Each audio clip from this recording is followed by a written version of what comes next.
All right, what's going on, Rad Dads? Just wanted to jump on real quick, okay? I'm just kind of processing how we're all moving through this challenge. All right, getting ready for the end of the month. We're almost halfway there already, but one thing that I have learned within my movement practice, as well as the education that I've received, is that, right, practice makes perfect, right?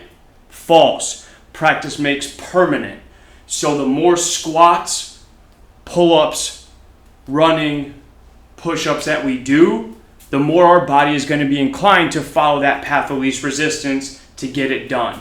Meaning the more I do it one way, the more my body will become efficient in doing it that one way, which unfortunately leads us to dysfunction, or let's just say for the sake of this, just it gets uncomfortable. That's where the knee pain shows up, right? Ankle or foot pain shows up, low back pain shows up, because we're not addressing all the other joint articulations or joint motions that we can go through. So, having said that, I just want to expose you to something today, all right, when it comes to the squats. And then I'll touch on other things as we continue to work through.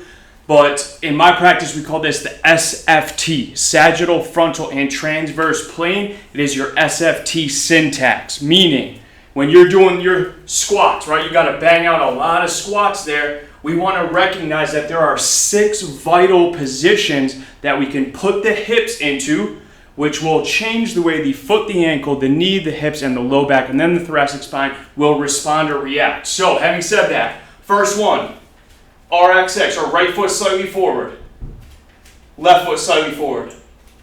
Narrow stance, wide stance, pointing my toes forward, outside of shoulder width. Come back to neutral, turn the toes out, turn the toes in. Those hit all of the vital joint positions. I'll give it to you real quick if you are interested in that. So right foot slightly forward with left foot slightly back. All right, we're working the sagittal plane. That's flexion and extension. Flexion and extension.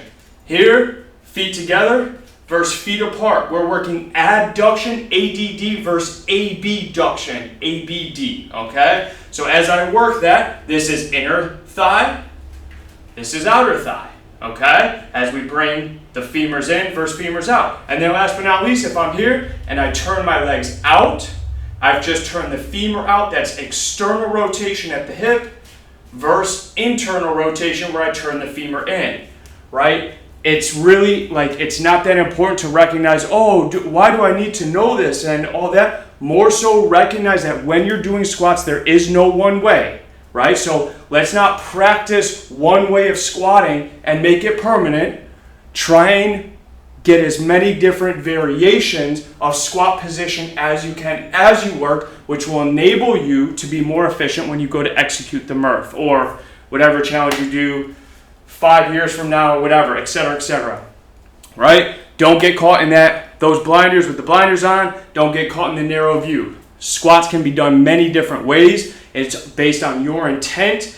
I want to give it to you as a baseline, a foundation of you have 6 hip positions. That's a fact. That's truth, right? Those are the different hip positions that the femur can be in the acetabulum, or where they connect to the pelvis. Try and use those, right?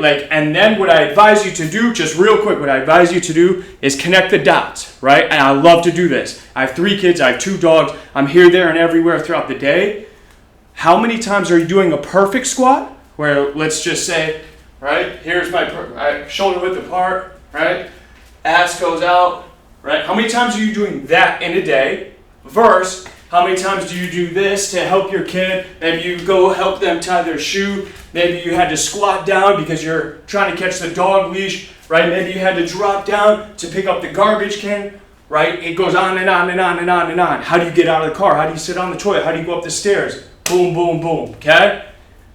Recognize when you're using perfect squat. Recognize what type of squat you did just use.